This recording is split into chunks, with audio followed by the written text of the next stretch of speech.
Well, hello, Professor. You came all the way to my room to... Oh.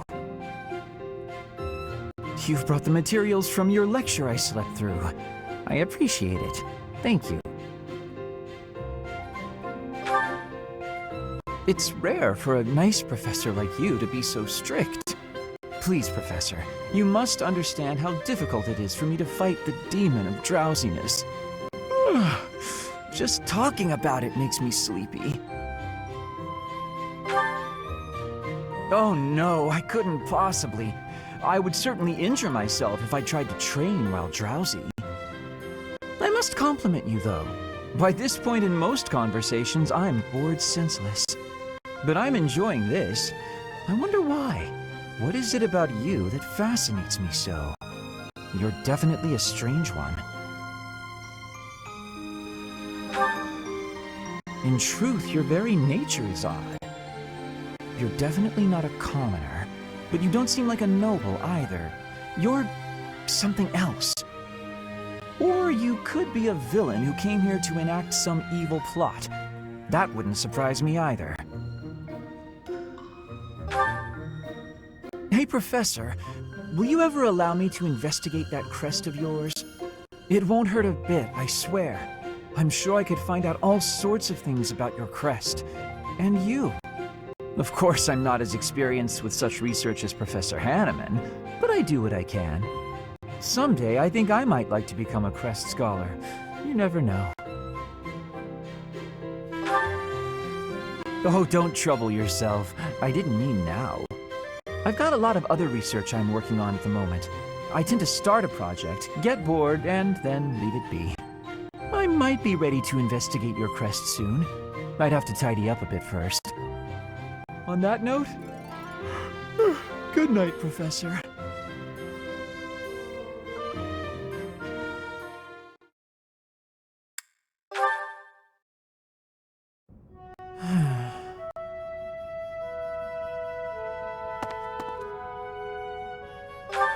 It's just, I was wondering why it seems as if no one values their own lives.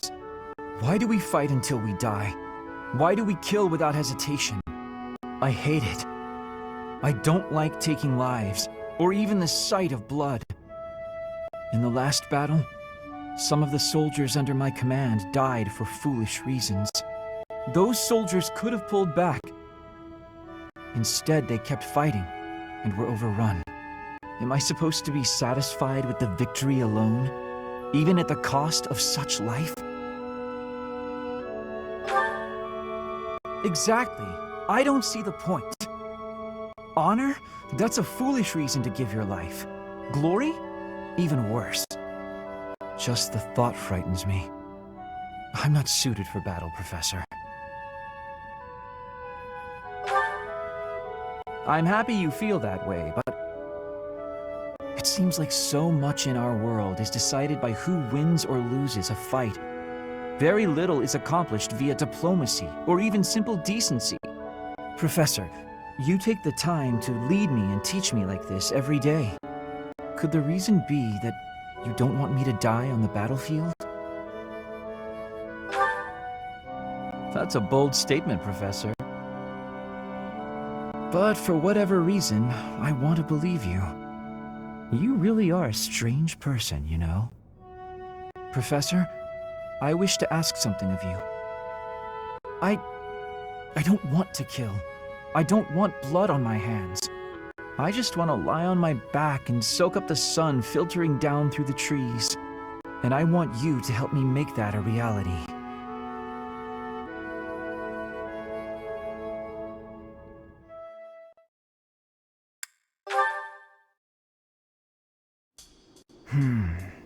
Ah, yes. Professor, what brings you out so late? Oh, that was likely my voice. I've been worrying about something. I once asked you to help me make this the sort of world where I can simply nap my days away. Then I thought, if the world becomes a peaceful place, all my crest research might be for naught. Well, I don't see how crests have much use in times of peace. Certainly there are crests that make you stronger and could be used in engineering. And I suppose crests that increase magical abilities might help doctors heal injuries. Still, the possibilities seem limited. It's as if crests were designed to be used only in times of war. Their power meant to bring about death and destruction. I cannot prove what I say is true, but suppose for a moment that it is. The longer this war goes on, the more useful my crest research becomes. But if the war were to end today, we would go on living, perhaps not using the power of our crests at all. It is truly my dream to be a crest scholar, but I also dream of all the wonderful naps peace would bring. Saying it all out loud, it feels a rather stupid thing to worry over. Knowledge or peace, sleep or war. Thank you, Professor. I appreciate the sentiment. Although if I stop researching crests, I'll have one less excuse to spend time with you. Professor, don't make faces like that. People like you, who listen to my blathering and then nod and smile as though what I say matters, people like you are very precious to me.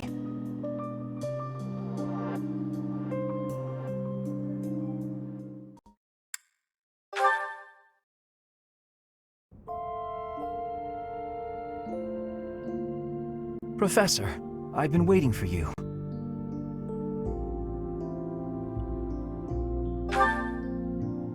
How much time do you suppose we have spent together? Enough that I believe I can predict how you'll feel about something. The truth is, I want to ask you a once-in-a-lifetime question.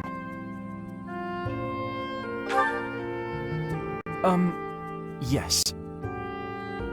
I know that the end of the war hasn't granted you limitless free time, but you must have more time on your hands than you did during the war, yes?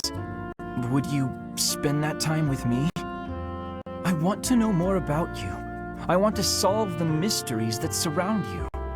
I don't think I'll ever meet anyone more intoxicating than yourself. I want you to be mine, and I want to be yours. Here is proof of my desire. Will you accept it?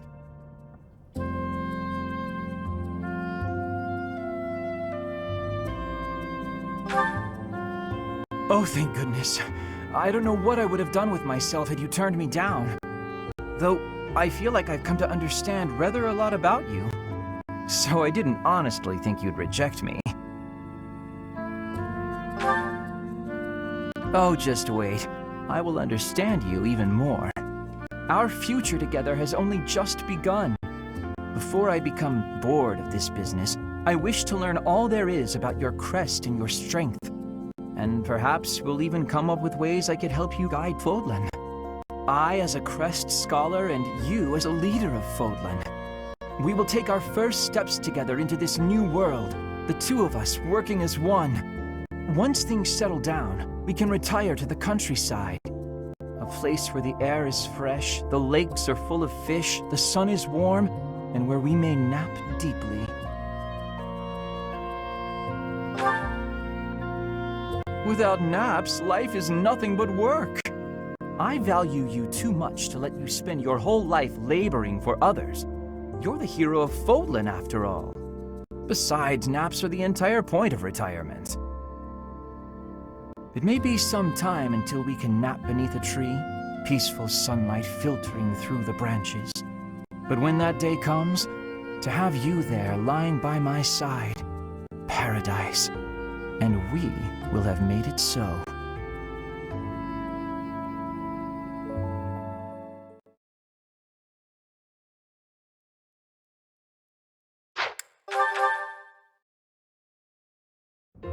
Well, hello, Professor. You came all the way to my room to... Oh. You've brought the materials from your lecture I slept through. I appreciate it. Thank you. It's rare for a nice professor like you to be so strict. Please, Professor, you must understand how difficult it is for me to fight the demon of drowsiness. Just talking about it makes me sleepy. Oh no, I couldn't possibly. I would certainly injure myself if I tried to train while drowsy. I must compliment you, though. By this point in most conversations, I'm bored senseless. But I'm enjoying this. I wonder why. What is it about you that fascinates me so? You're definitely a strange one.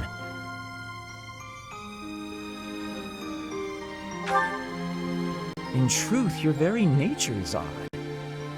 You're definitely not a commoner, but you don't seem like a noble either. You're something else. Or you could be a villain who came here to enact some evil plot. That wouldn't surprise me either. Hey, Professor, will you ever allow me to investigate that crest of yours? It won't hurt a bit, I swear. I'm sure I could find out all sorts of things about your crest. And you. Of course, I'm not as experienced with such research as Professor Hanneman, but I do what I can. Someday, I think I might like to become a crest scholar. You never know. Oh, don't trouble yourself. I didn't mean now. I've got a lot of other research I'm working on at the moment. I tend to start a project, get bored, and then leave it be. I might be ready to investigate your crest soon. I'd have to tidy up a bit first. On that note, good night, Professor.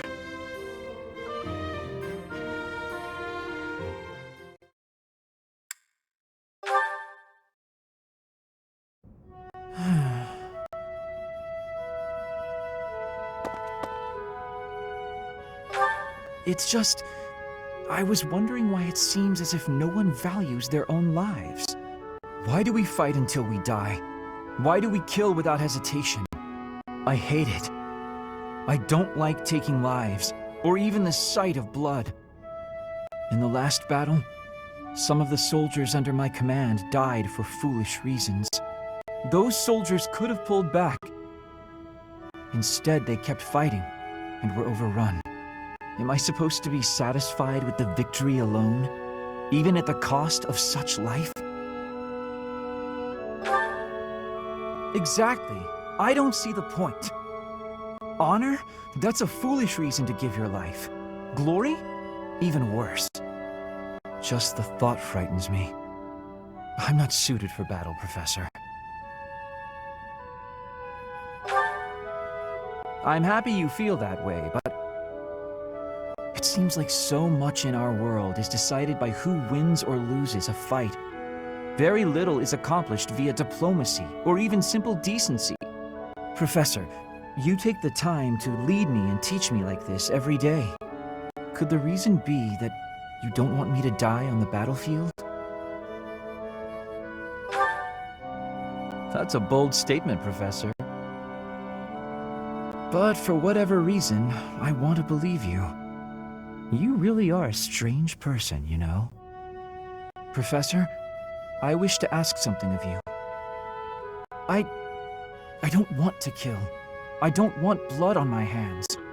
I just want to lie on my back and soak up the sun filtering down through the trees. And I want you to help me make that a reality.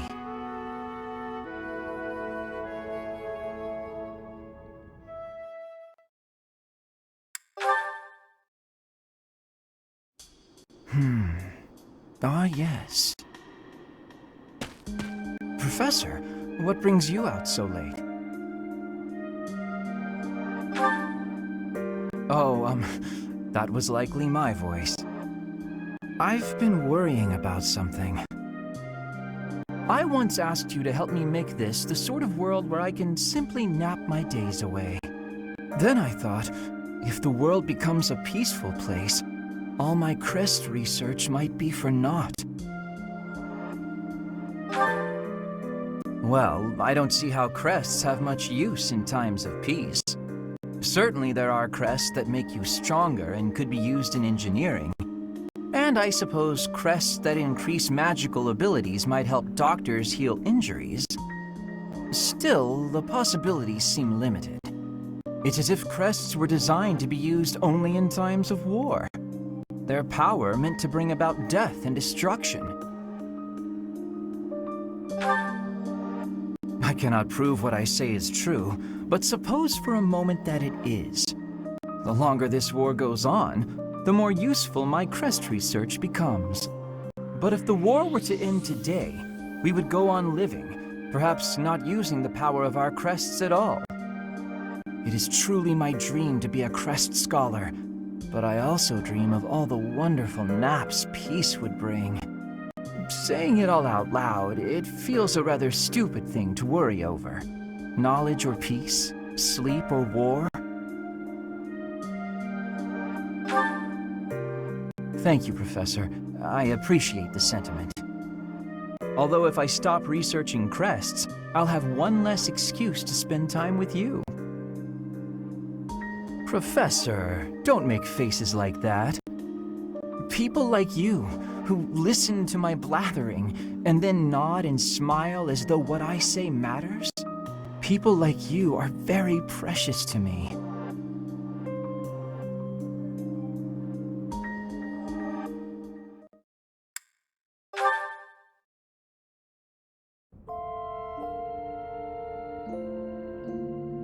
Professor, I've been waiting for you. How much time do you suppose we have spent together? Enough that I believe I can predict how you'll feel about something. The truth is, I want to ask you a once-in-a-lifetime question.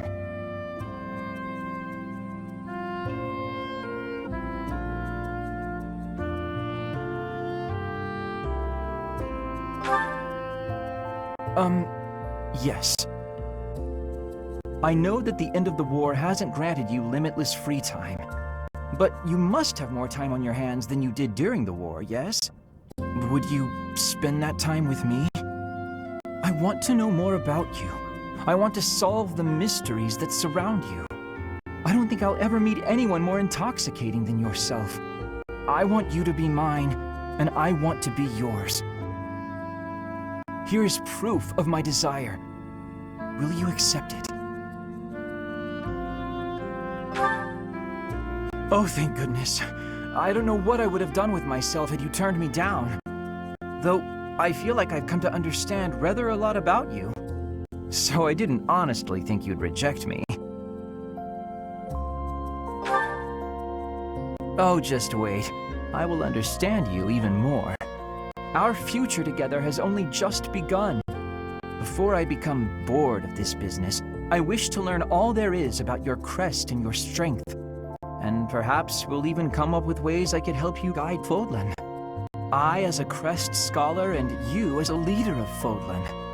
We will take our first steps together into this new world, the two of us working as one. Once things settle down, we can retire to the countryside. A place where the air is fresh, the lakes are full of fish, the sun is warm, and where we may nap deeply. Without naps, life is nothing but work. I value you too much to let you spend your whole life laboring for others. You're the hero of Fodlan, after all. Besides, naps are the entire point of retirement. It may be some time until we can nap beneath a tree, peaceful sunlight filtering through the branches. But when that day comes, to have you there lying by my side, paradise, and we will have made it so.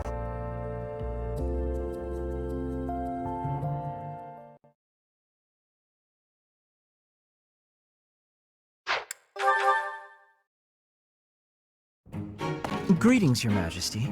Are you looking for something? You could say that. I'm looking for someone named Linhardt who's been skipping war meetings again. I see. Well, congratulations, you found him. Did you want him for something in particular? What else could bring me here other than your complete negligence? Well, perhaps you're interested in hearing my latest theories on the nature of crests. I suspect the formation of crests may be quite different than that recorded in church tradition. Before you go on, is there any discernible benefit to me allowing this babble to continue? Well, of course. And that would be? I suspect you'll find the topic rather entertaining. That's it. What more do you need? Crest research is its own reward. You know, if you ever truly applied yourself, you could become a distinguished scholar. You could use your Crest knowledge to benefit the world, or uncover new discoveries in magic theory. Why would I busy myself with such tedious work? I perform this research for my own knowledge. I'm not interested in the world at large. There's nothing wrong with a selfish drive for knowledge, but only if you put it to good use. I'm sure there must be some use. Oh? Then please, tell me what potential uses you have in mind. Well, there are people out there who spend good money on bizarre artistic creations. So I'm sure my not-at-all-useful research could be used as a fine lullaby for the children of the world.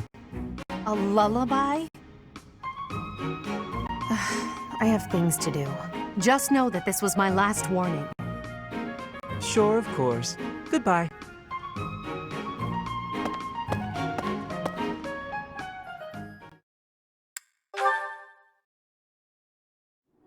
Linhardt, at least try to do some training. Use a staff, or a rod, or a broom, for all I care. My apologies, but I cannot train right now. I have plans for later and don't wish to tire myself. Caspar invited me to train with him, you see. You slept through the whole debate, didn't you? Fine. I'll summarize it for you. Not the whole debate. I closed my eyes only after I knew what reading would cover the topic. There you are. Don't tell me you were sneaking out to do some training. Of course not. I was sneaking out to avoid you. How did you find me this time? A mere coincidence. Why would you wish to hide from me? Because you're an awful nuisance? Why do you pester me so? To ensure that your talent is not wasted due to your lack of... It's none of your business how I spend my time or how I use my talent. Have you assumed the role of my mother? You overplay the part. She was only half as overbearing. What is the matter with you? As Emperor, I'm trying to prevent you from making a mockery of the Black Eagle Strike Force. Fine, I'll try harder. Really. I'm sure you see all this as my interfering with your duty as a leader. Have you considered how it feels for those of us who serve below you? You are a serious pain, you know. How so? You're like a mother who insists on accompanying her son to his own knighting ceremony. That's taking it a bit far, don't you think? No, I'd say that it's putting it lightly. All your interfering is greatly hindering my research. I see. Very well. You've made your perspective perfectly clear.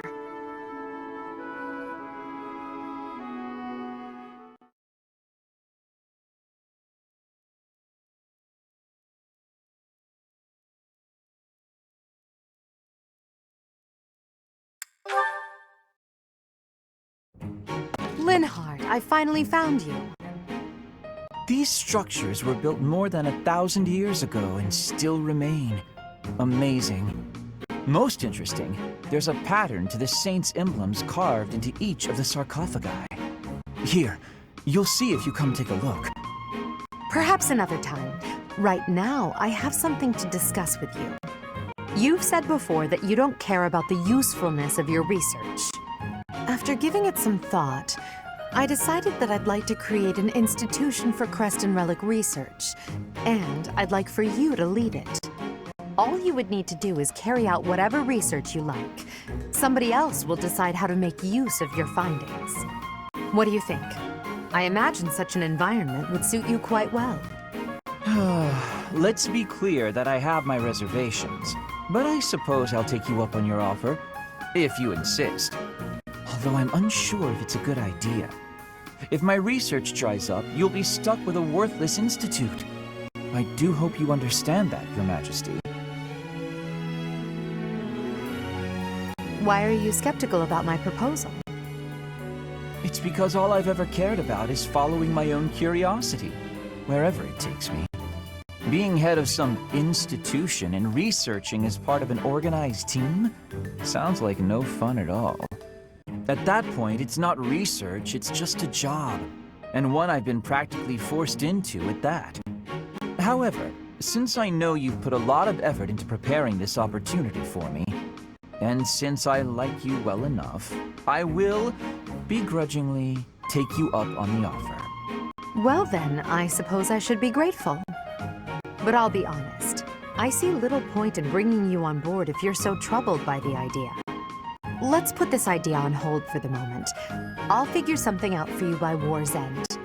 I have great respect for your talent, Linhardt.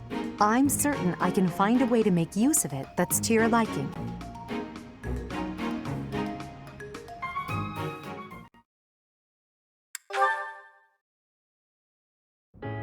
Here again, I see. Of course, Your Majesty. I couldn't investigate this place freely when those of the church were around. Understandably. Now, about my proposal to create an institution for Crest and Relic research. I've decided to move forward with it. As for who will lead the charge... You want me to be in charge of the thing after all, don't you? Actually, no. I was just considering some conditions for whoever applies for the job. Conditions? What kind of conditions? To start, I won't allow the position to be a secondary one. That excludes lords who are busy looking after their own territories. Are you suggesting landholding lords would have no means of applying? Quite the opposite. I'm looking for applicants with enough passion for the job that they're willing to relinquish any landholding rights they possess. They will be provided with necessities like food, clothing, and housing, but will receive no further compensation. That said, they will be free to take as much time off as they desire. Do you expect anyone to be interested in such an odd position? That's my hope. Have you gone mad? Demanding someone rescind their land rights and then provide no compensation? Even the unlimited time off is a rather discourteous perk to offer. No one would accept room, board, and endless time to research. No one but me. Why must you... Why must I what? Why must you understand me so well? I asked you to consider the feelings of those below you. I never expected you to consider mine to this extent. I told you I'd figure out a way to make use of your talents that you'd find acceptable. Honestly, no woman has ever gone through this much trouble for me before. Then have you decided? Yes, I have. I would be most pleased to accept your offer, Your Majesty.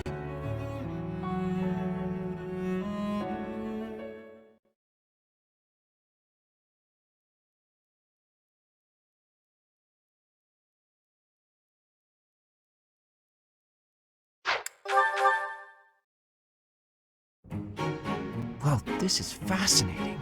Following this equation... Linhardt. Here again, I see. Go away, Hubert. Now is not a good time. Ah, yes. The double line becomes a helix, and its arc... No, that cannot be correct. Now is exactly the time. Lady Edelgard requests your presence. Come.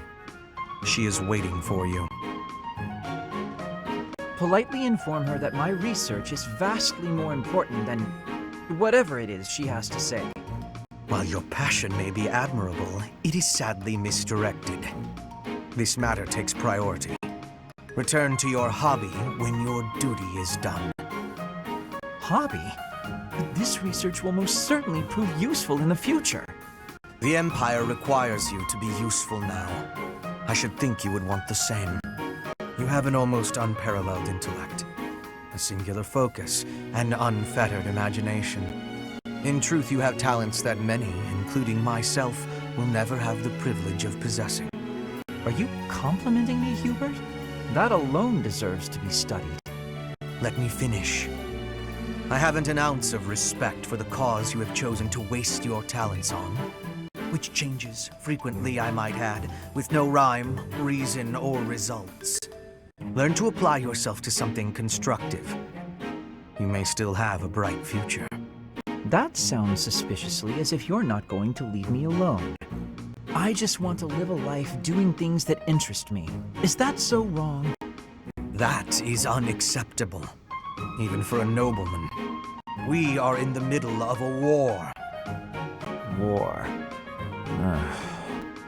You have a point, and I understand where you're coming from. But I can't do it. I can't bring myself to work for someone else. Cooperating the way I am now, serving in the military, it's about all the generosity I can muster.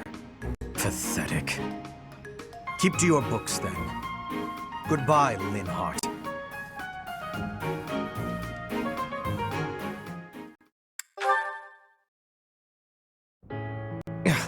I can't believe it. How can I show my face to Lady Edelgard after this? That's what you get, Hubert. If you rested like me, you wouldn't collapse from exhaustion. As much as it pains me to say it, you're right. But to be looked after by you, of all people, that might be the worst part of this. I don't know how to feel, to be honest. So for now, let's pretend I thanked you. Oh, come now. Even I wouldn't abandon someone who collapsed. You would have in a heartbeat if anyone else had been around. Ah, yes. Quite accurate, Hubert. Why would I ever bother to be a decent person if there were anyone else I could foist the duty upon? If your situation turned bad, it would have been an absolute hassle. I could never just leave you there. If that were the sort of man you truly were, we could never be friends. But if we weren't friends, I probably would have just left you. Shame you're so reluctant to do any real work. You're actually pretty good at this. Made sure I was comfortable, checked carefully for injuries, even carried me here yourself. If only you'd apply that knowledge of yours so proactively and thoroughly all the time, you'd be a tremendous asset to the Empire. There you go again. I see no problem with staying just the way I am. Think of it this way. In an anthill, 20% of the ants are asleep at any given time. And it's not because they're lazy. Far from it. When the working ants become tired, they go to sleep and the others wake up. That's me. I'm the ant who rests so I can work later when other people are tired. Maybe that's true. But even if it is, it's still just a fancy way to say you let others do all the work. Consider me unconvinced. I'll consider you a bother and leave it at that. You and Edelgard work far too hard. I mean it. Take a break now and then. If you both collapsed, I think it'd be too much effort for me to bother with. Get some rest, Hubert. Not as much as me, of course. Fine.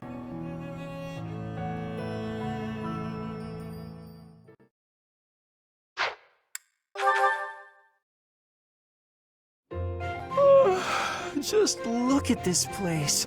It's so beautiful, I believe I should take a nap and enjoy it properly. Linhardt, lost in thought, I see. Unacceptable. Are you not aware that a noble's duty is to be ever vigilant? Rest increases alertness. Is there something I can do for you, Ferdinand? Well, I was just passing by, and I thought I could give you a little advice. You always seem to be napping. Why not spend your free time doing something productive? Easier said than done, Ferdinand. I'm afraid I suffer from a constitution that tires easily. Some training will remedy that. Let us work on that today. I will train you myself. Arise, Linhardt. The righteous path of the noble lies before you. You're always giving it your all, aren't you? Yes, I am. Is there something wrong with that? Of course not. In fact, I rather enjoy your demeanor. You go all out even when others wish you wouldn't. You work hard, inspire the admiration of others, and your dignity as a noble is beyond reproach. I consider it my mission to serve as a guide and a model for other members of the nobility. As capable as you are striking. Next to you, I am a mere infant. Oh, you are far too kind. Although I do work hard each day to achieve all of which you speak. You've mastered all the important noble skills. You drink tea, talk about how great you are, ride horses. Indeed. I went for a ride earlier today. Is that so? You'll have to tell me about it sometime when I'm not walking away. Where are you going? I must get some sleep, being the infant that I am. Farewell for now, Ferdinand, O noble among nobles. Noble among nobles? Seems a bit much. Did he say get some sleep? Hey, wait!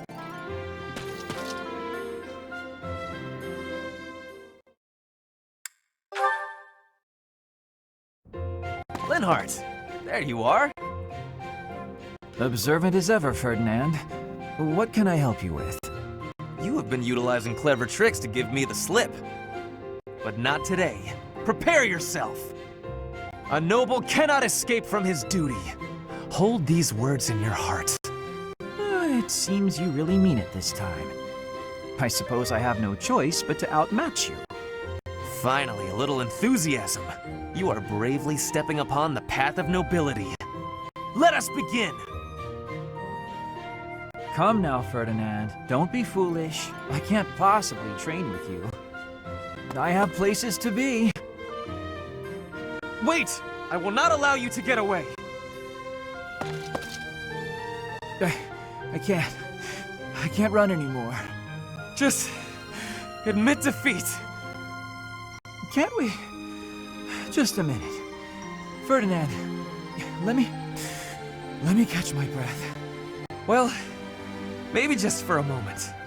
I could use a rest myself. I am surprised you could run so far. I had assumed that all that lounging around would have dulled your constitution, but I had a difficult time keeping up. The fear of having to exert myself really helped. You're none too slow yourself. It's been a while since I ran like that. It actually feels pretty good. It does it not? Well, how about we say that thrilling chase was your training for the day? If you will excuse me, I am going to run even more, so I can catch you next time. After all the running you already did? That's our Ferdinand. You always give everything your all, don't you? And what is wrong with that? Nothing whatsoever, Ferdinand. I mean that.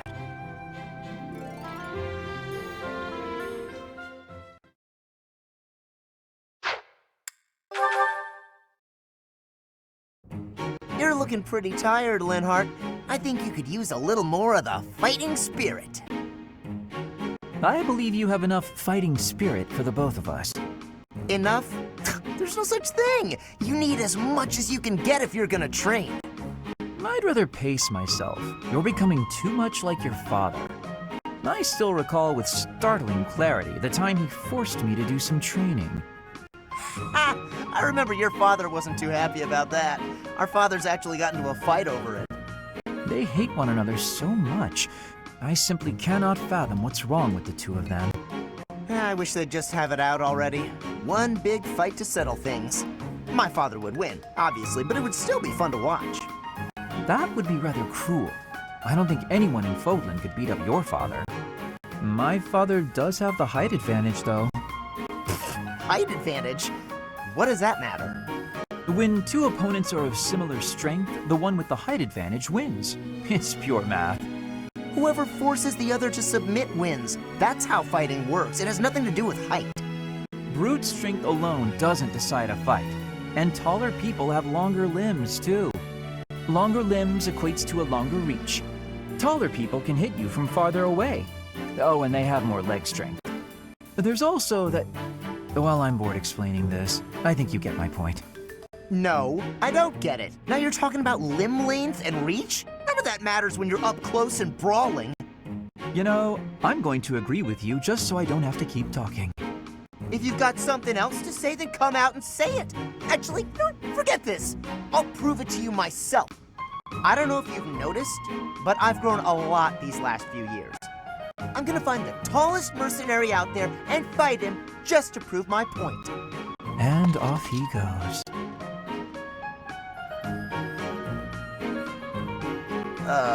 They're all so strong I couldn't land a single blow. So it's as I said then, isn't it? The tallest fighter has the advantage. and my father could beat yours in a fight.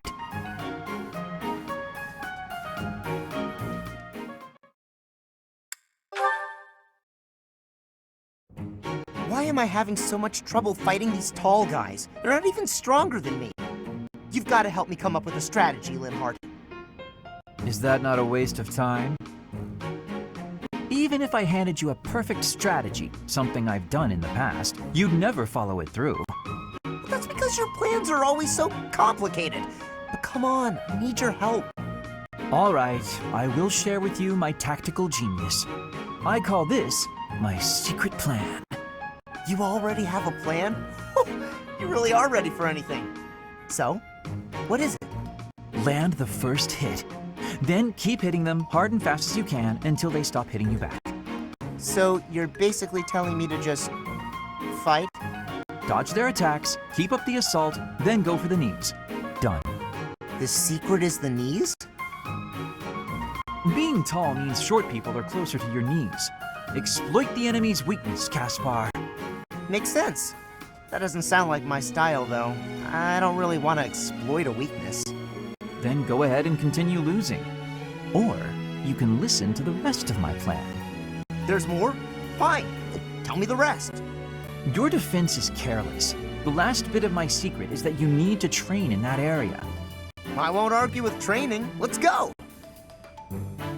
No, I don't think we should...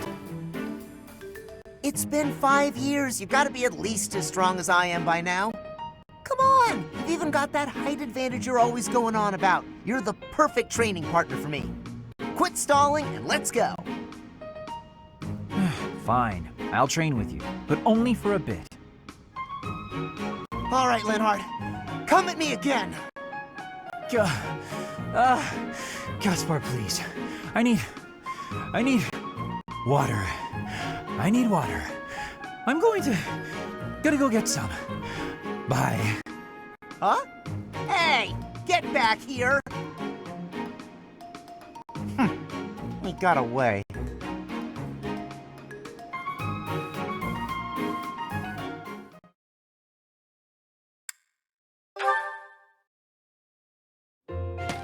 Huh? Caspar? Whatever is he doing here? Oh no. Is he looking for a fight with someone taller than him? The poor boy won't give up. This is it. Today's my day. Caspar's day. Come get some. Yes, Caspar, just like that. Just as we practiced. Yes, dodge. Yes, perfect. Right there. He's open. Punch him right in the... Yes, Caspar, you did it. And that's how it's done. Woo! And then I got him. Bam! Right in the solar plexus. Oh, I really wish you could have... Hey, are you even listening? This is when it starts getting real good. I'm listening. I am sad to say, however, that the tale is slightly less thrilling the fourth time through. You should be more excited. We finally won. We? Yeah, I couldn't have done it without your advice. You're a strategic genius, Linhardt. Nonsense. Your strength carried the day. I just rambled on. You're the one who did the actual work. What's really amazing is how you wouldn't give up. Whoa, I've never heard you compliment me before. Yeah, I don't think I like it. Seriously, though, I couldn't have done it without you. Like you said, I wouldn't give up on fighting, and I'm not gonna give up on this either. I should have expected that, I suppose. That's just the kind of guy you are, after all. I guess this friendship is something that we can never escape from. Ever. Are you saying you want to escape from our friendship? Not at all. Even if I did, our fates would not be so easily untangled. Ha! You got that right. No one can break this bond. Even if we argue and butt heads sometimes, we'll never have to fight it out. And that's a promise. Understood. I don't desire to fight anyone anyway. This war is the last time I'll set foot on a battlefield. Well, that makes sense. Let's you and I come out the other side of this war alive and well, okay? That is a promise worth making. Definitely. And let's win this thing while we're at it.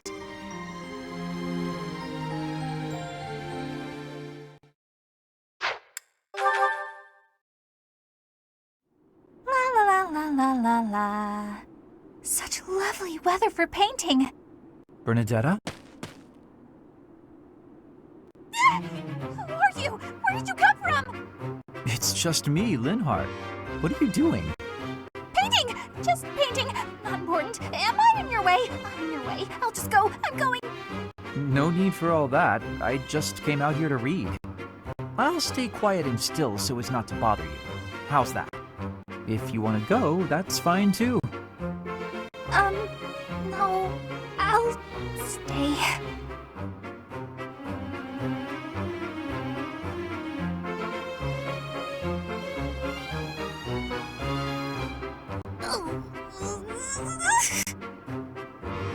Say, aren't you usually holed up inside? I'm sorry! I'm sorry for coming here. I'm sorry for bothering you! You're mad, aren't you? You look really mad. I'll just pack up. I'll be gone before you know it. Mad? At you? Never. I rather admire you, in fact. I fantasize about shutting myself in my room and never going outside again. It sounds like paradise. However, I wouldn't be able to perform my research. That, Bernadetta, is a problem. What? You admire me? Nah! No way! I know a trick when I see one! What are you plotting? So you want to copy me, is that it? And what's a copy do with the original? Replace it! Well, I've got you figured out. I won't just sit back and take it. I'll fight you! What? That's no... This is too much hassle. I'm leaving. I'm sorry! Please don't kill me!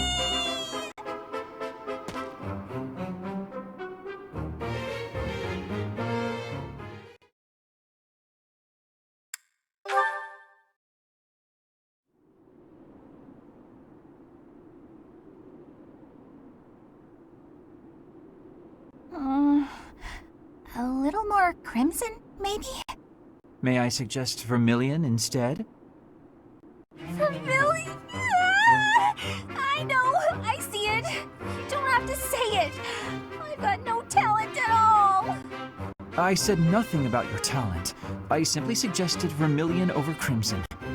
Do you know vermilion? It's just a softer shade of crimson. I believe it would... Oh, forget it. This is your artistic vision and I am but a meddler. I am going to read my book and leave you to your art. No, it's fine. Say what you want to say. It's good advice. I'll use vermilion. Thank you. Well, I'd best be heading back. Phew! Finally done! I think. All finished? Please, don't look at it! Everything looks a bit faded, doesn't it? Ironically, crimson may have been a better choice after all. The sense of distance on the petals is a little strange. Perhaps you should pay closer attention to such details as you paint. A preliminary sketch would do wonders. Still, forget my pedantic comments. You really do have potential.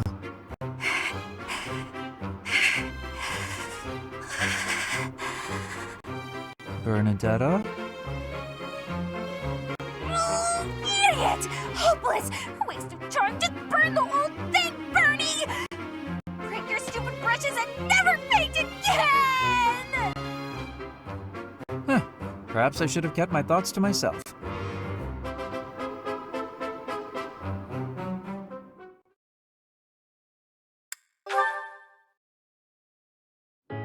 I was under the impression you were going to break all of your paintbrushes.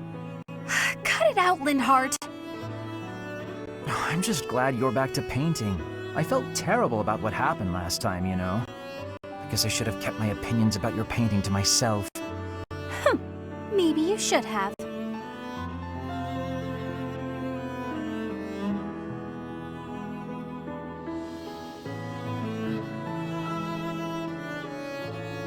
So what do you suppose is the name for this kind of situation? What situation? Am I in your way again? I must be. Okay, let me pack my things and I'll be off. Ugh, no, that's not what I mean. I'm talking about when two people are together, but not together.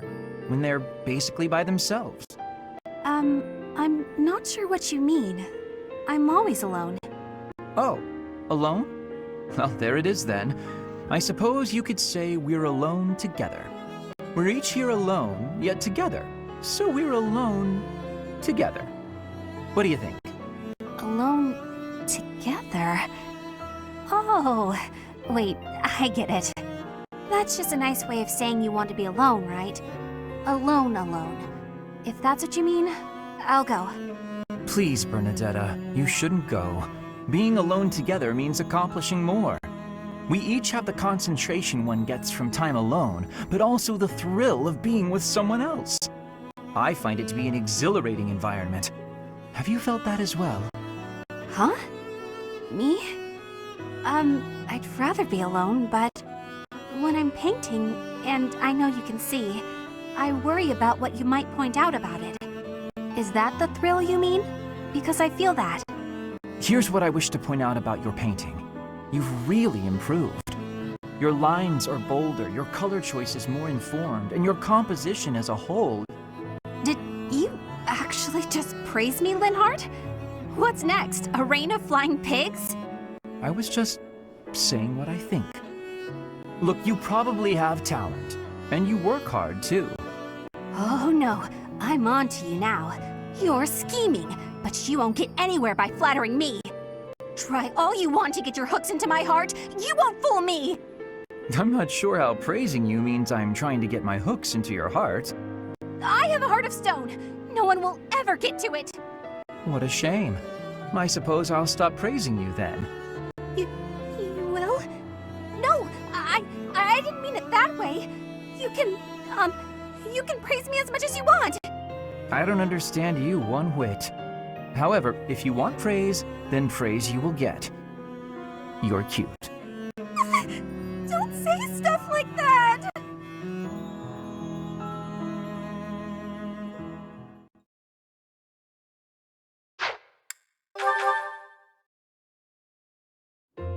I do believe a nap is in order. Ah, this is lovely. Just feel that breeze. Dorothea, whatever are you doing here? I was thinking of relaxing here, but it looks as if someone else is lounging in my spot already. Taking a nap in public like this? Really, Lynn. The nobles look down on such behavior. You do know I am of noble birth. Oh, I'm sorry. I'm just teasing. You never do act very noble, though. Why is that? Each person must follow their own way. This is how I prefer to live. Even if some of the more pretentious nobles like to poke fun at my ways. Doesn't that bother you? I mean, really? It doesn't hurt your pride or anything? What use is pride? It doesn't feed nor clothe you. It offers no warmth on a cold night. First time I've heard a noble say something like that. Well, most nobles are... oh, what is the polite way to say it? Fools. Yes, they are fools. As for myself, my father is the Minister of Domestic Affairs, and he has pride enough for the both of us. For example, did you know he and the Minister of Military Affairs cannot get along, although they value each other greatly? His pride gets in the way, so he can't make amends. That is why there was discord between civil ministers and military officers in the Empire. And so pride serves no good purpose in politics either. So tell me, what use is it? I wonder if bad blood between civil and military leaders is somewhat unavoidable. The Minister of Domestic Affairs is in charge of all civil officials, so if they just give in easily, their subordinates would lose respect, right? I get the feeling that if your pride isn't equal to the responsibility you bear, then you aren't fit to lead. Also, I happen to think pride can be quite charming. And how necessary is charm? It just gets in the way of living your life. If you lack charm, nobody will give you a second glance. Right, which means more time for napping. Lynn, you can't really believe what you're saying, can you?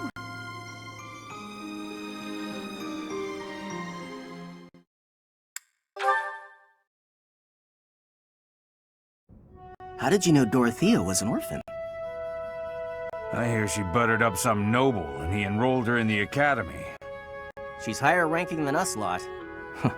How disappointing.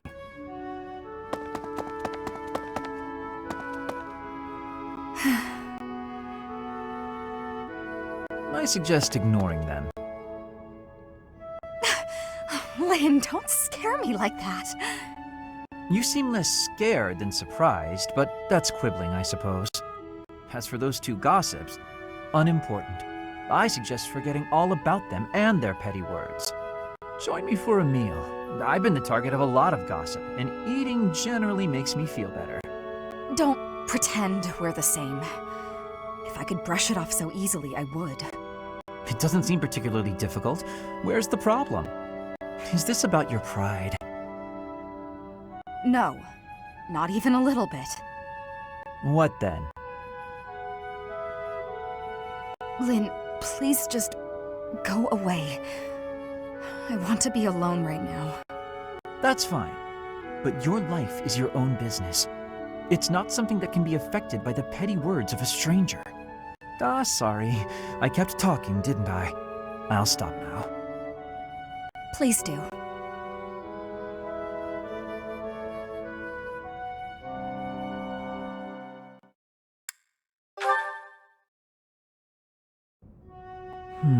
Where has it gone? Lynn, you got a minute? Oh, Dorothea.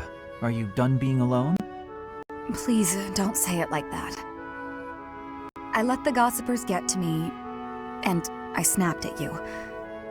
Can you forgive me? You have my forgiveness, although I remember no wrongdoing on your part. Oh, well, thank you, I guess. So, do you feel better? About the gossip? Not even a little bit. I need someone to talk to, and I figure it should be you. Oh? Okay. What is it? About the things that those soldiers were saying. The truth is, I agree with them. Selfish as I am, I curried favor with a noble so I could enroll here. An orphan like me, here. Crazy, right? And now to be leading troops as one of the professor's generals? I'm way out of my league. I'm doing the best I can, of course, but sometimes I wonder if it's enough. Dorothea, if I may offer a bit of advice, you have no reason to face anything you do not wish to. If the past distresses you, then just let it go. It's as simple as that. But it's my past. You can't escape your past. You've probably overcome a lot of tough times, haven't you? I think that's incredible, really, but why not just let go of the suffering and run away from the memories that cause you pain? I suspect you'll find it a better way of living. I know I do. That's not living, Lynn. It's running away. If I leave my hardships behind, then all of that means nothing. Good point. Well said. Yet, I propose ignoring your past changes nothing of who you are today. I see before me a great woman who should not be bothered by idle gossip. Even if you dropped everything and took a nap for 1,000 years, you would still be you. What an example. I don't quite get it, but I am a bit envious of you. Still, I can't live the way you do. At least try it. Go take a nap where a noble will see you. Give them something to talk about. Maybe I will.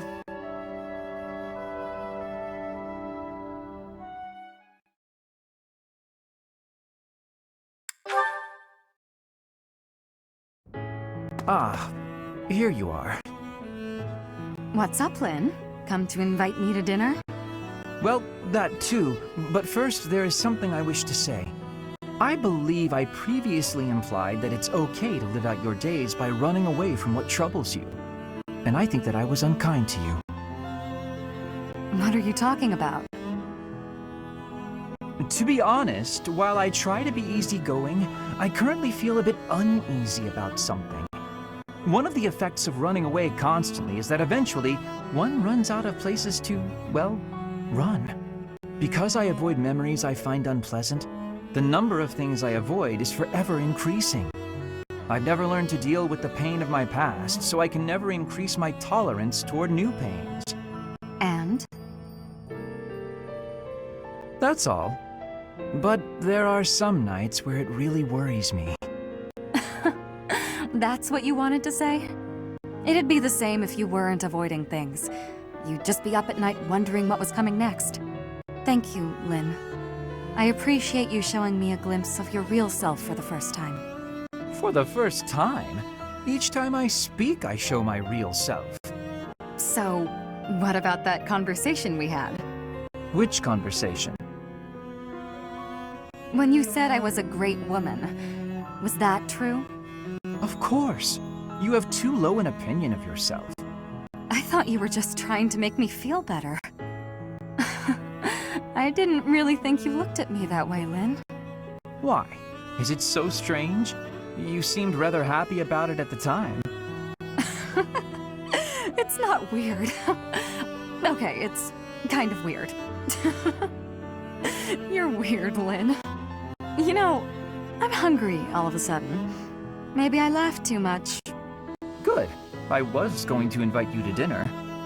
You were? When I walked in, you asked if I'd come to invite you to dinner. I said yes. But I can't be bothered to walk into town. Shall we visit the dining hall? What?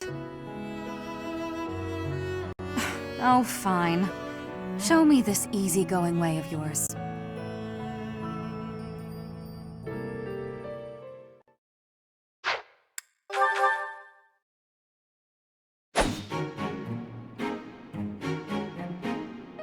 Petra, would you pause a moment? Yes? Are you wanting something? I was observing your spear work, and I wonder if you don't think your transitions are sloppy. The way you move your arm before a strong thrust hinders your movement and slows your spear on its way back. It leaves a rather large opening. Which arm? My left or right? I think the right... No, actually it's both.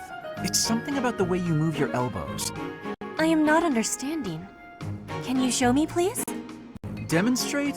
No, I'd hate to get sweat all over my book. But I must correct this. Please. Or are you unable to do, and you can only teach? I am more of a theorist than a practitioner. I advise and you implement. Very simple. Then, please advise again. It's all quite simple. Sometimes you make a big stab downwards, right? Before that, you lift up. At that point, you sort of let the tension go and stop. It ruins the momentum of the stab.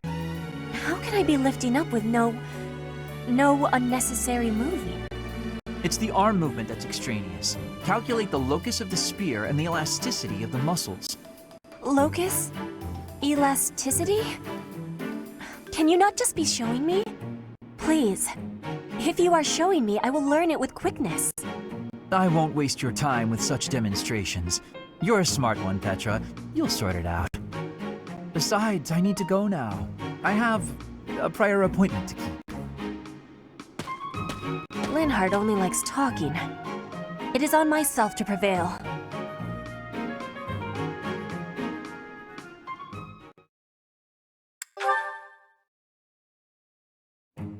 Linhardt, I have been waiting for much time. Please, watch me. Watch what, Petra? Whoa! Hey, careful with that spear! How did you find that? I did more training. Ah, you took my advice then. I will say, the problematic maneuver seems improved at least. At least? It is still no good? The spear isn't really my area of expertise, but I've seen enough training to understand the mechanics. I believe I can use that understanding to further help you improve your spear work. My spear work. Right.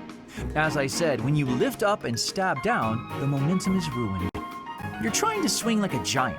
You're not a giant, so that's a problem. So allow the spear's own momentum to do more of the hard work for you. Spear momentum. The spear is heavy. When you lift it up high, loosen your grip a little. At the top of my swing, loosen my grip. And then the weight will carry it down? Precisely. When you put too much power into it, not only do you exhaust your grip, you tire yourself out. Got it? All that effort is taking its toll on me. You are very clever. I wonder why you have hatred for training. Because training is too much like fighting, and I'd really rather not fight. Also, I find training terribly dull. Anyway, good night. He does not use his cleverness. It is a very big waste. I want you to use your power, Linhardt.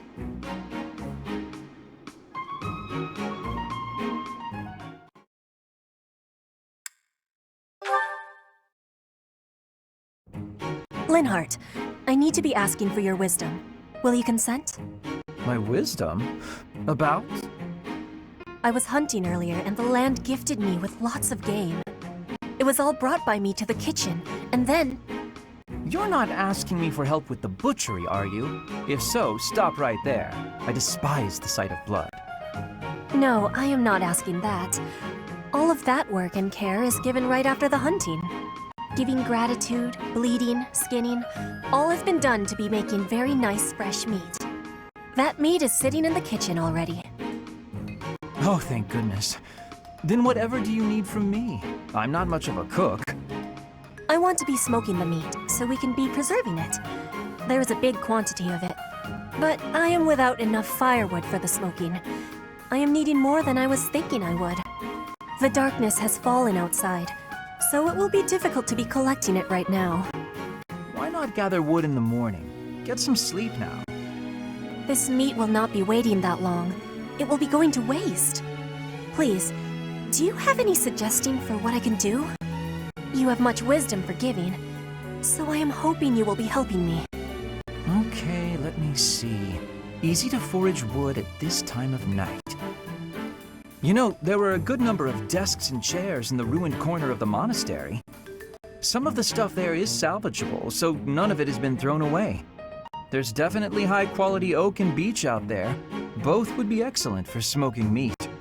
Is that factual? I was not knowing that. The wisdom you give is exceptional. Well, I wouldn't say that. As long as it's anything that looks broken beyond repair, no one should complain. I am giving you my gratitude, Linhardt. Now, let's be going. Pardon? You have all of the wisdom about choosing wood for smoking. I am wanting your assistance. But it's bedtime. Okay, fine. I can point out the choice smoking wood. Then I'll have to help haul it all back, won't I? It would give me great happiness. There's no one better than you for this task. Please stop with the praising. All right, fine, I'll help. I'm just that nice a guy.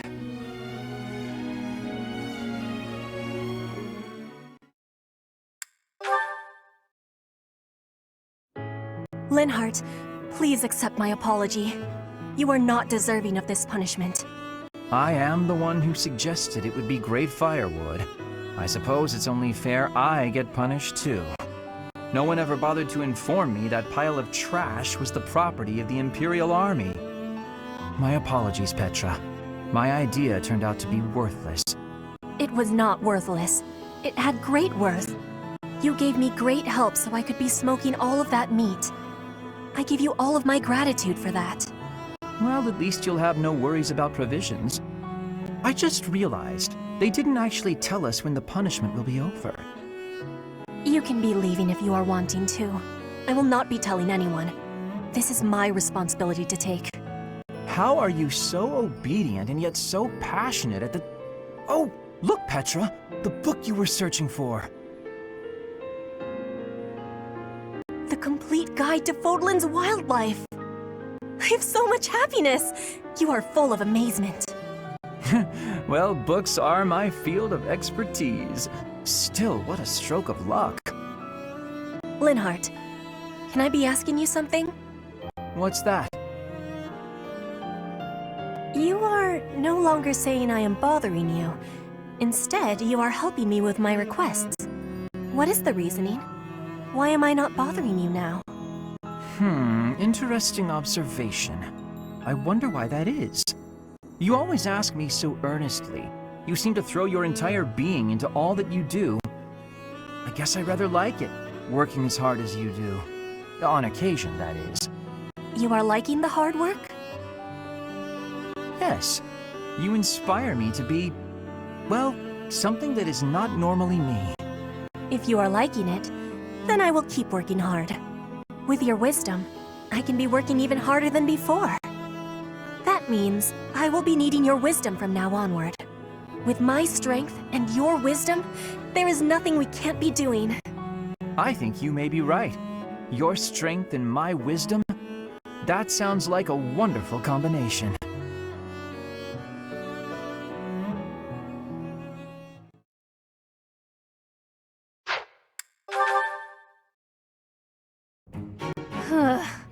I guess taking them all up in one go is a bad idea.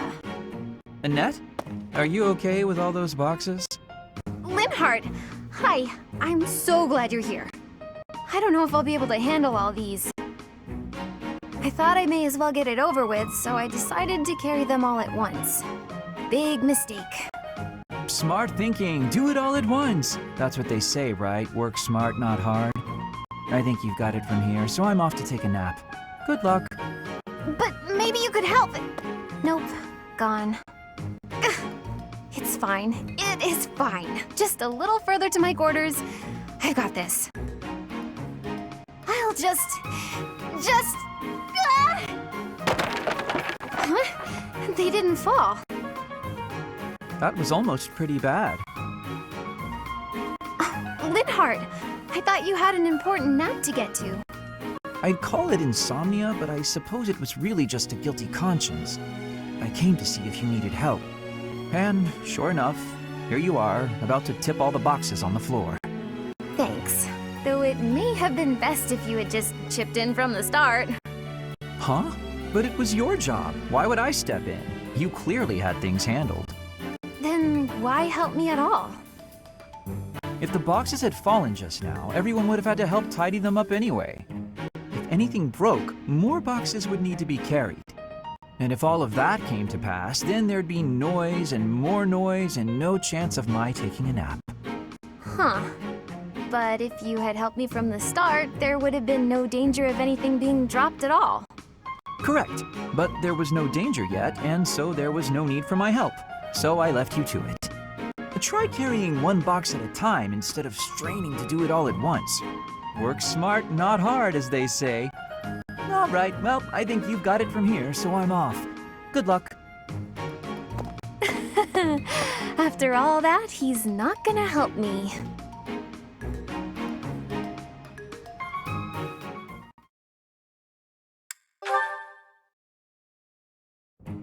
Linhardt, wake up! The war meeting's over. Huh? What, is it morning already? Morning is long gone. I said the war meeting's finished. If that's the case, I suppose I can sleep a bit longer. No, you cannot! Get up this instant!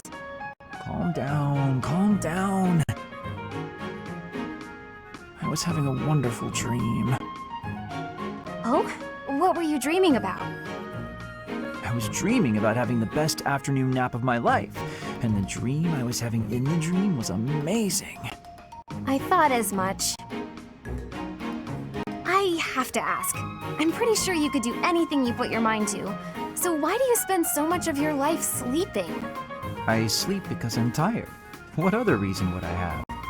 No one can be that tired all the time. Well, not all the time, no. Most nights I'm quite wide awake. Sometimes I get distracted and forget to sleep. Usually I sleep 2 days for every 3 I'm awake. Are you kidding me? No one sleeps for 2 days. That's beyond lazy. There's not even a word for that. I can't help it that my sleep schedule fails to line up with everyone else's. After I did you the favor of waking you up, you could at least take this seriously. Look, putting in effort is how you grow. You know, as a person and stuff. Everyone else is working really hard to end the war.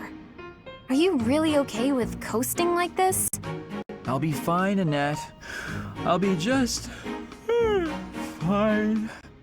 Anyway, I'm pretty beat. Talk again soon. Linhardt, I wasn't finished talking.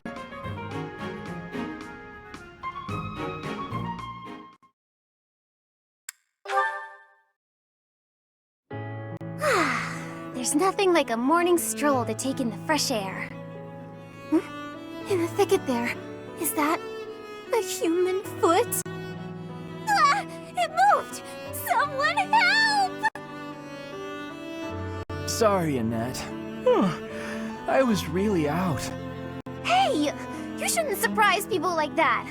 I thought you were an undead corpse. Why are you sleeping out here anyway? We're in the middle of a war. Doesn't that seem dangerous? Middle of a war or no, you'll not defeat the Master of Dreams. He's a fiercely strong enemy. Stop joking around. What are you even talking about? No joking, I assure you. He is quite unstoppable. Or perhaps you know his weakness? You really never change, do you? You sleep just as much as ever. Do you even remember what I told you? You told me something? When? Of course you don't. I told you that putting in effort... Is how you grow. Is that the one? So, you do remember? Should I not have remembered? No!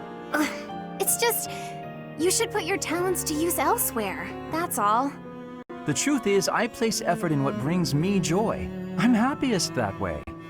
No, that's not... Okay, let me put it this way instead. Working hard for other people helps you grow as a person. Do you not get the urge to work hard for other people? Like when you helped me before? Not as such. Why would I go through that effort? For what gain?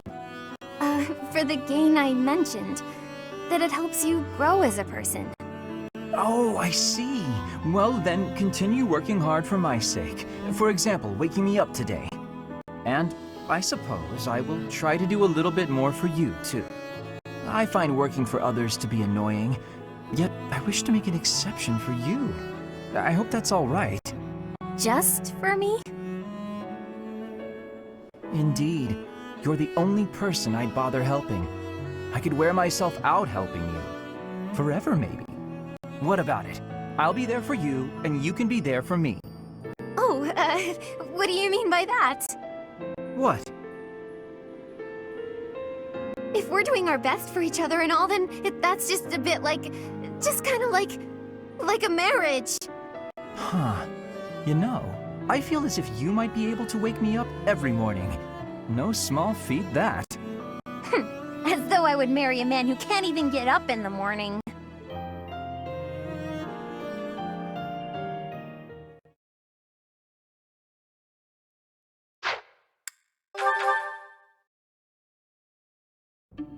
Aha, Lysithea. It's wrong to tease, yet I can hardly help myself. I know a secret. Your secret, in fact. I think you mean a baseless rumor. Why are you wasting your time? And mine, for that matter. Well... It's a secret that could completely overturn what is considered common knowledge in Crest research. Shut your mouth! Just... Let's go talk somewhere other than here. Okay, where did you hear about it? There was a sort of accident in Professor Hanneman's room. I should have figured. You haven't told anyone, have you? Of course not. If someone else were to learn you have 2 crests, I might lose you as a test subject. Please stop talking so loudly.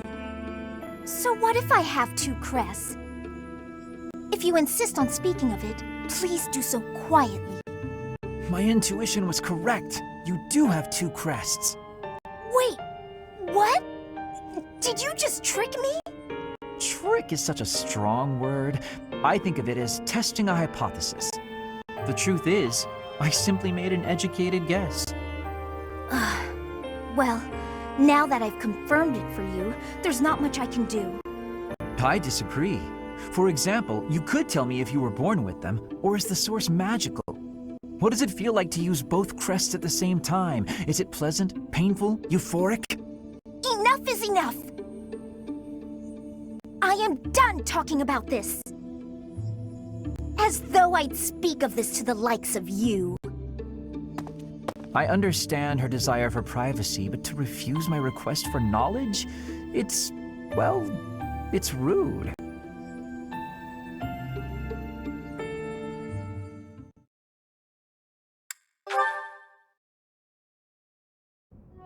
There you are, Lysithea. I've been looking for you. So, I have a hypothesis about your crests. I know you're the one who sent me that anonymous letter. There are things we must discuss. Ugh, it sounded like some bizarre love letter. What? No, of course not. However, I wonder what you would have done if it was. Now I'm just confused and grossed out. I'm sorry, but that is not the overall topic of discussion. Do pay attention. Pay attention to you? As though anything you say is worth listening to. It's not like you can tell me anything I don't already know. You don't have a very positive opinion of your crests, do you? That's why you should listen to me. I've dug through all my books, and there's no record of anyone being born with 2 crests. You are, to be blunt, an impossible occurrence. For you to have a second crest, it must have been forcibly implanted after birth. Is that your theory then? Yes, it is.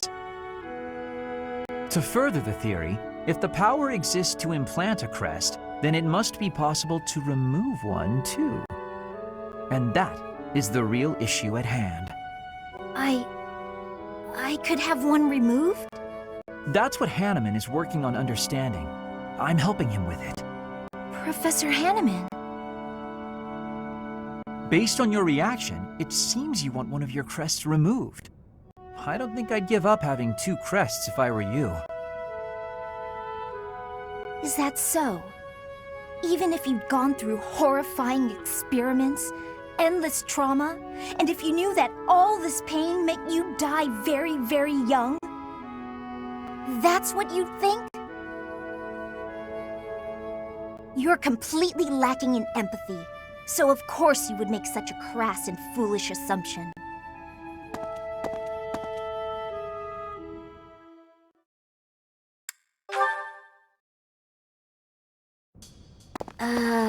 You seem to have lined up your desserts very meticulously. What you see before you, Lysithea, is a life choice. Oh, really? The most skilled pastry chef in the army has been asked to do the impossible in the heart of wartime. Source high-quality ingredients, employ advanced baking methods, and create these 2 pastries. Wow, you've put a lot of thought into this. May I? Of course. You can have but one, though, and it should be noted that they taste completely different. I thought I'd split them between us, seeing as they were made so carefully and are so very, very special. Ah, thanks. So, what exactly is the life choice you mentioned? Also, if you are not partaking, I'll just go ahead and eat them both. Oh no. For you see, if you eat one, you simply cannot, must not, eat the other. Should you eat both, a pair of ingredients, one in each pastry, will combine to poison you. That seems unnecessarily intense. Just one won't kill me then? Of course not. But making this choice means you will not be able to taste the second dessert, ever. No matter what I tell you, you'll never know which one tasted best. And if you are underwhelmed by your choice, you'll regret your decision forever. So, I should just pick one and be done with it. But you've already chosen, haven't you? Not between the pastries, but your life paths. You would gamble on the chance of living a long life, even if it meant losing your 2 crests, correct? Hence my current choice. Wait, whose choice are we talking about now? A shortened lifespan doesn't necessarily mean a short life. Even with 2 crests, you might live a long time. And with you around, the study of crests will undoubtedly reach previously unimagined levels. On the other hand, getting rid of them could help someone that I care about. Maybe. Or maybe it won't help at all. Unfortunately, one never knows until they eat the pastry. Even then, you can never taste them both. Hang on, Linhardt. Do you mean to tell me you care about me? Since when? When indeed. You are someone I care about, though. So much so I wish we could be family, you and I. Family? That escalated rather quickly. Although, having more family does sound nice. Anyway, I need to be going. Oh, and feel free to eat the pastries. I made up the poison bit because I didn't know how else to say what I wished to say. And because I believe there are choices we can make where you can have both. I'll show you somehow, before the war is over. Are you sure these aren't poisoned? Linhardt, wait! Wait!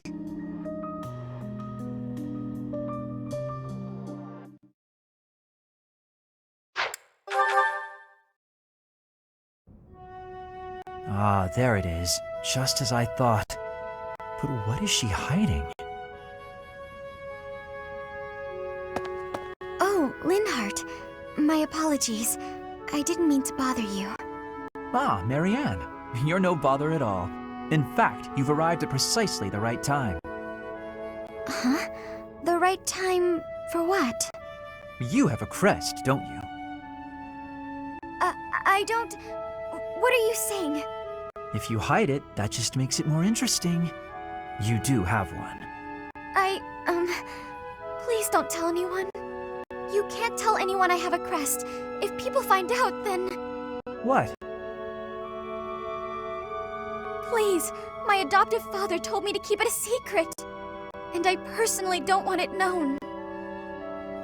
Who said I intended to tell anyone? Your secret is safe with me. I find it fascinating that you carry the crest of the erased hero. Please stop, don't say another word. No one should know about or even speak of my crest. Nothing good comes of it. It's even the reason my parents disappeared. This crest only brings bad luck to anyone who comes near me. Even you, Linhardt, you have to stay away. Bad luck generated by the crest? Now that would be a discovery well worth making. What manner of bad luck do you suppose might beset me? No, you shouldn't be so cavalier about something you couldn't possibly understand. I have to go. It's true, I don't understand. But I very much want to.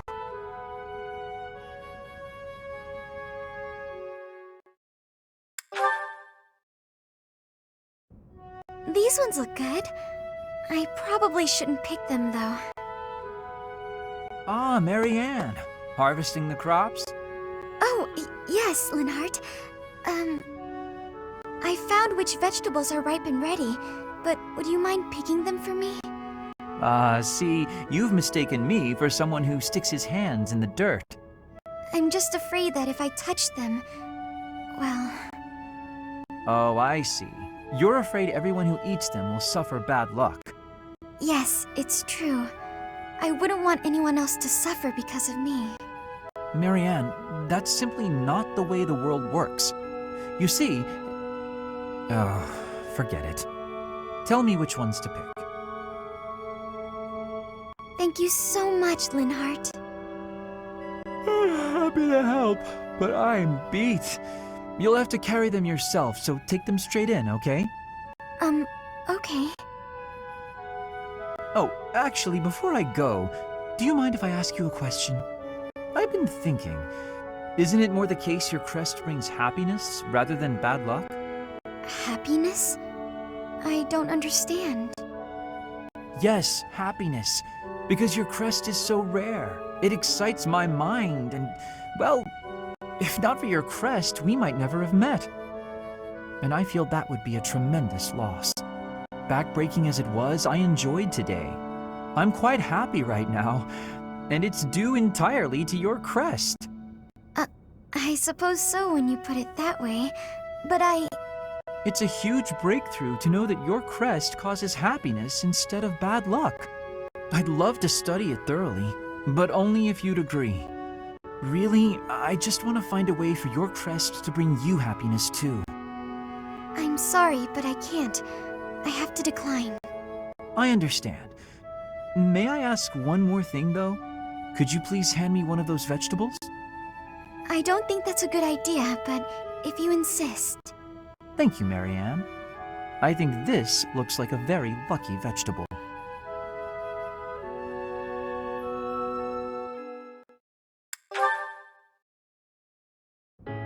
There you are, Marianne. I'd like a moment to talk. Oh, Linhardt. I was just on my way to pray. All right. Afterwards. It's already getting late, though. If you'll excuse me.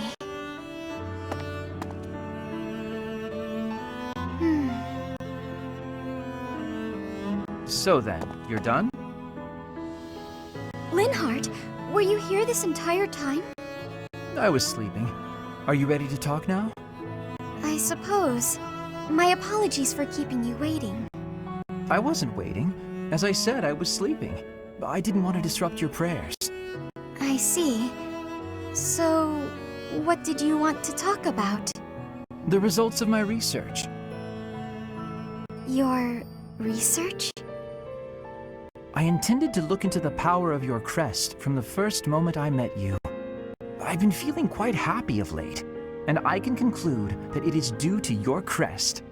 Are you sure? That's... Or, more likely, I feel good because I've recently taken a bit of exercise. Oh. Although, keeping you from finding out I was researching you was plenty of exercise on its own. Listen, Marianne, I'll tell you one thing for certain. Your crest is not the source of anyone's bad luck. The research on your crest is lacking, but other crests have been studied quite a bit. I can find no proof that a crest can influence the lives of those who come in contact with its bearer. And frankly, transmitting bad luck via touch sounds like a crazy superstition. Don't you agree? That may be true. By the way, eating the vegetables you gave me caused no ill effects. They were as delicious as ever. It may be another story if I drank your blood. Ugh, now I'm nauseous. Ugh, you're going to make us both sick. All right, sorry. As I said, it is my scholarly opinion that your crest does not cause bad luck. Thank you for your reassurance. It does make me feel a little better. It's probably just that you and the people around you have had some bad days. It happens. I'm going to watch over you from now on, and if either of us has bad luck, well, I'll look into whether it's just chance or if it's your crest. In fact, I'll dedicate my life to it. Your life? For me? Especially for you, Marianne. Don't make me spell it out.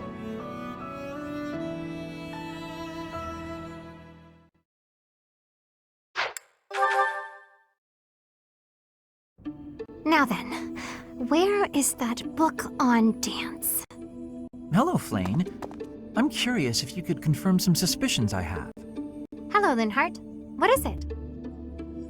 I've recently been lost in study on the topic of Saint Sethlene. You're familiar with her life, yes? I know a little of her, as do many. But what does this have to do with me? Interesting that you would ask that. Your question betrays your understanding of my inquiry. I am quite certain that it does not, as a matter of fact. I have interviewed several members of the Academy and the monastery. All agree that you have trouble focusing on detail-oriented work. As I mentioned, I have been carefully researching Saint Sethlene's history, and I found several intriguing anecdotes concerning her life. Granted, it is not stated explicitly in the texts, but it is easy enough to read between the lines and get to the underlying truth.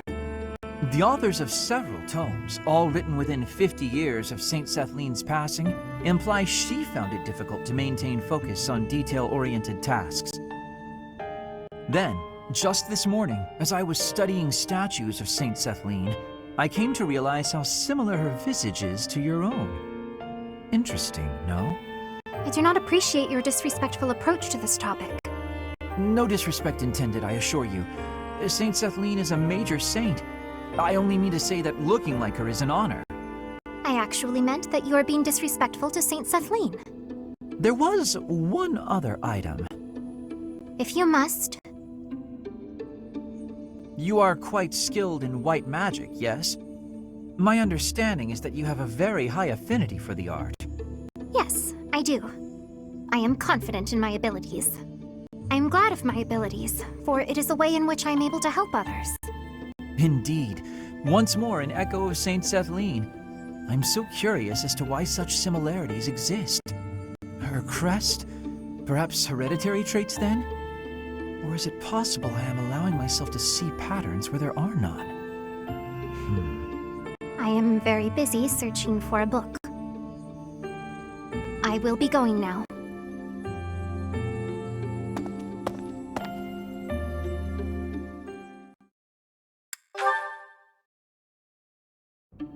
Flane, I have another question for you, if you please.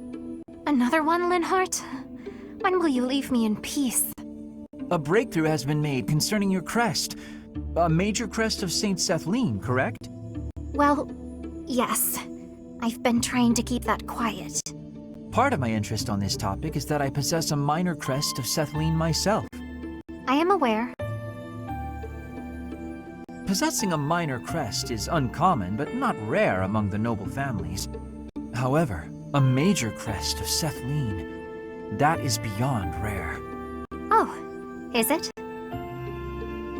I am quite curious as to why you were born with such a rare major crest. Given that mine is a minor crest of the same type, it's possible that you and I are distant relations. You and I related? I am quite certain that is not the case. Oh, do you have access to a detailed ancestry?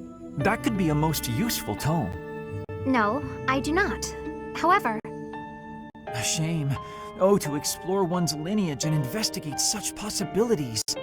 Alas, the odds of your being a direct descendant of Saint Sethlene are quite low. The prevailing theory among respectable scholars is that Saint Sethlene died having never married. It's true she's unmarried. Was unmarried, that is. I hate to disappoint you, but I'm not a descendant of Saint Sethlene.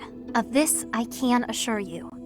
While I do not subscribe to your absolute certainty, I do agree your relation to her is highly unlikely. Yet there is some connection between yourself and Saint Sethlene. What was that you were mumbling to yourself? Nothing. My apologies. Simply thinking aloud. I do hope we can continue this discussion sometime. He always acts so oddly. It makes me ill at ease.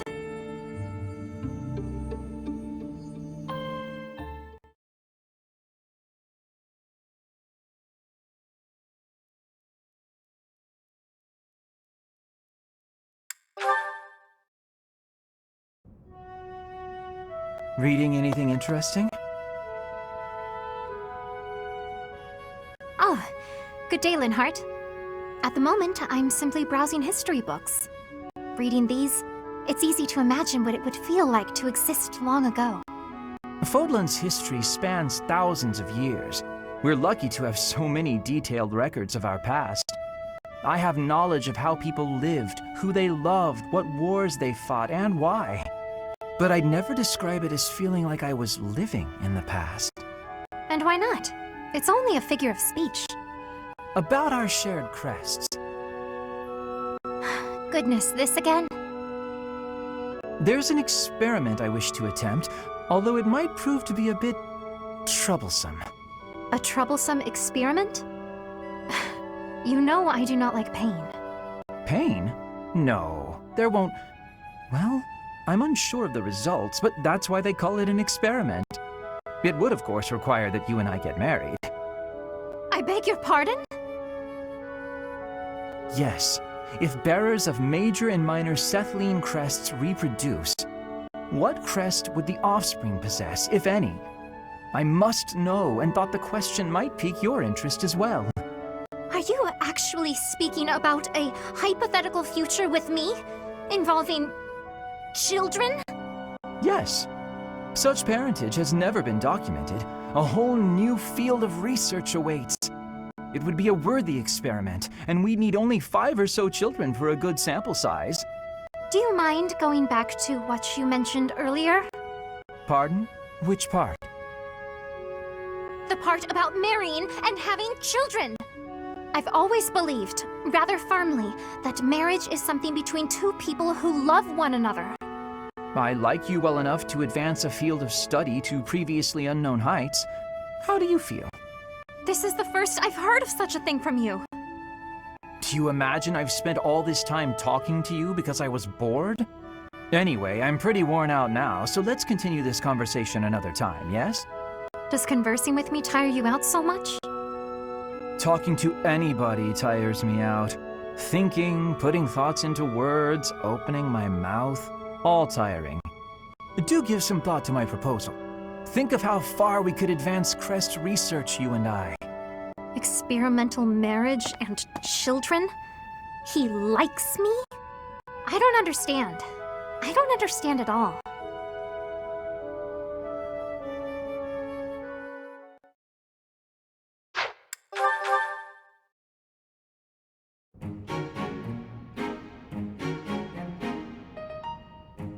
Ah, Linhardt.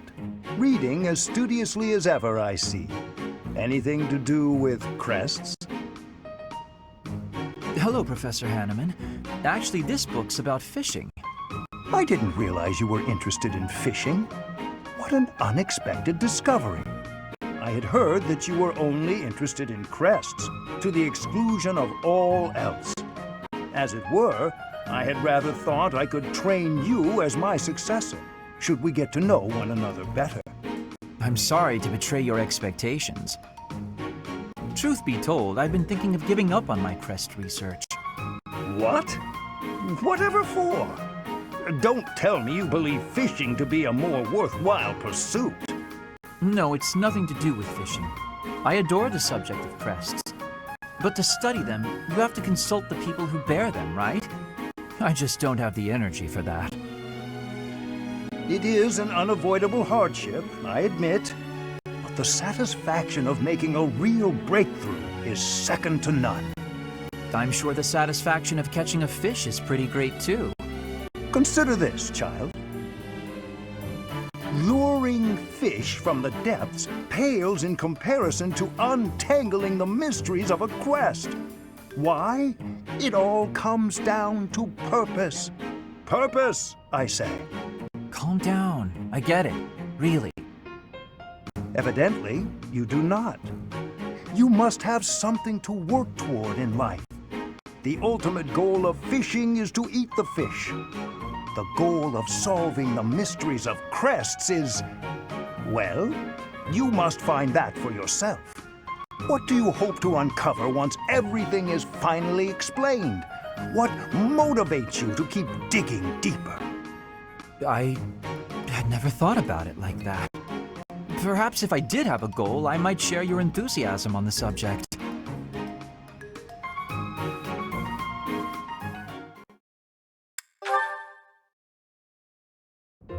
Professor Hanneman, do you have a moment?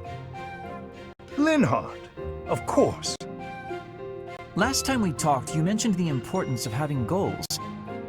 I gave it some thought, and in the end, I couldn't find one. Well, no need to panic. Sometimes a goal can reveal itself to you without warning. What's your goal, if you don't mind me asking? Oh, mine? I want to create a world where everyone can access the power of crests, where no one has to suffer from having or not having that power. Huh, that's a pretty big dream. But then wouldn't you end up studying everyone? In that world, you'd be killing yourself trying to do research on every person alive. Ah, you may be right. But at least then, we wouldn't be the only ones taking such pains. The more people who have crests, the more people who will do research. And with more students, the research will progress far faster than it is today. That also means there would be less of the back and forth you don't have the energy for. which should make you happy. Maybe so. Does that still do nothing to pique your interest? To be brutally honest, it would be way less exhausting, but less satisfying as well. That's like fishing at a market. So you at least understand that much. That is why I do research. If someone's going to see results someday, then I want it to be me. That's a thought that keeps me moving forward, even when it is difficult to do so. That sounds like enthusiasm. That's not something I have. But if we work together, I wonder if it would spark that enthusiasm.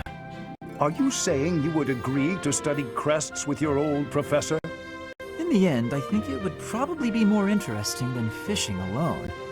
I don't even have anyone to show any big fish I catch. Oh, as it were, I feel very much like someone who's made a catch. But the future shall hold even greater things than that. That's a promise.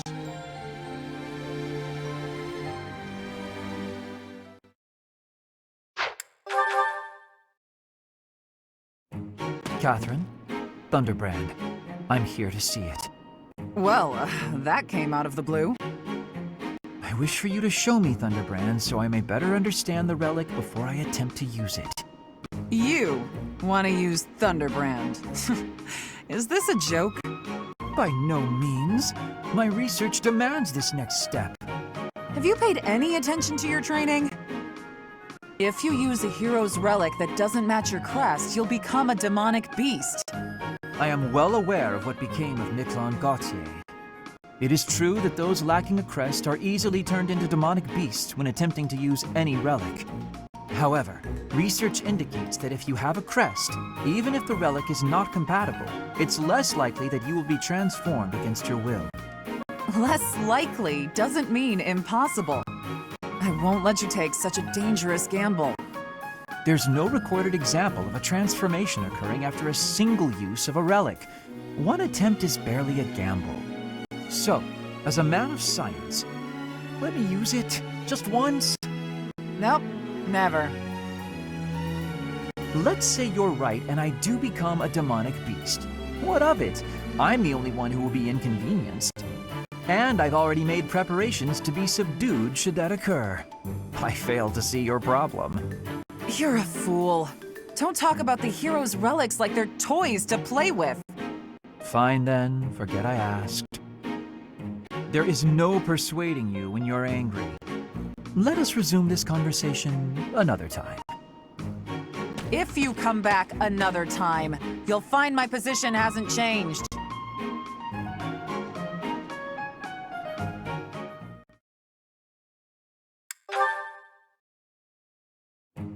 Catherine, about Thunderbrand. I said my position would not change. Go home. You're not getting your hands on Thunderbrand. I was not asking to, so stop being so overprotective. I have a different request today. Oh, so you're nagging about something else. Just so you know, constant badgering isn't a very attractive quality. I would appreciate it if you would use Thunderbrand somewhere that I might observe it in action. Since you have denied me the simplest path to my enlightenment, I decided instead that I should closely observe the relic in use. Linhardt, the hero's relics aren't showpieces. I only use Thunderbrand when I need its power. I won't waggle it around for your entertainment. You know, even though it's compatible with my crest, it still takes its toll on me. Every time I use it, it wears away at my soul. Not that you'd understand. Of course I don't understand. I've never used it. Watch your tone. Remember who you're talking to. Why are you so unwilling to let me study Thunderbrand in any manner? I wish to be a true crest scholar. Learning all there is to know about the hero's relics is my duty. I could learn a great deal by using a relic myself, even if that did mean endangering my life, yet you deny me the opportunity. Scholars who will not endanger their lives in pursuit of knowledge are worthless. Scholars should be willing to lose their lives? In a word, yes, which makes it all the more frustrating that you refuse my attempts at study. But I can't seem to convince you, so just forget all about it. Your bullheadedness wins the day, Catherine. I'm sure I can keep myself busy until we find another relic. If only I could use the Sword of the Creator. But without a crest stone, it won't respond. I wonder how it is that the professor can use it. The only explanation that makes any sense is... Could it be? He wants so badly to study crests, he'd risk his own life. That's impressive. I underestimated your tenacity, Linhardt, but I have to protect you from yourself.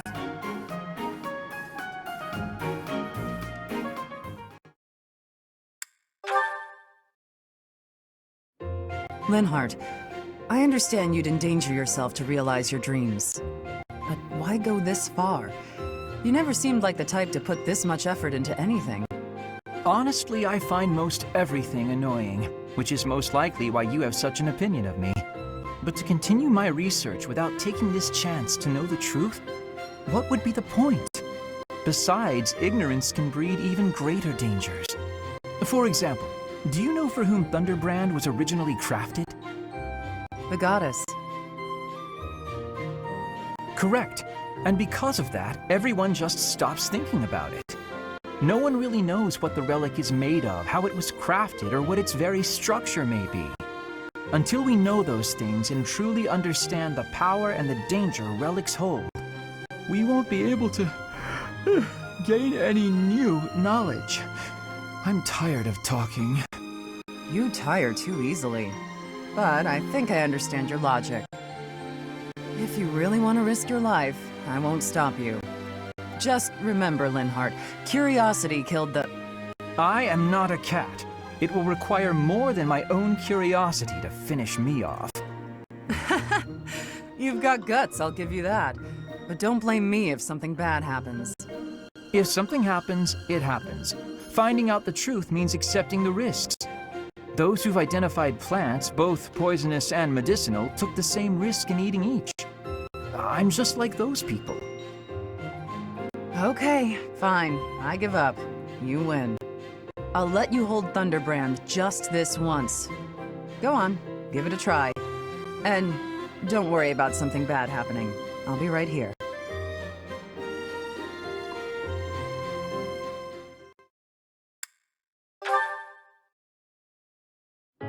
So, now you've held Thunderbrand. Learn anything? What's going on? You look like you're going to faint. Is that Thunderbrand's doing? No, not at all. My body is operating at its normal, healthy level of sleepiness. I felt no effect at all, honestly. Perhaps one exposure to the relic wasn't enough.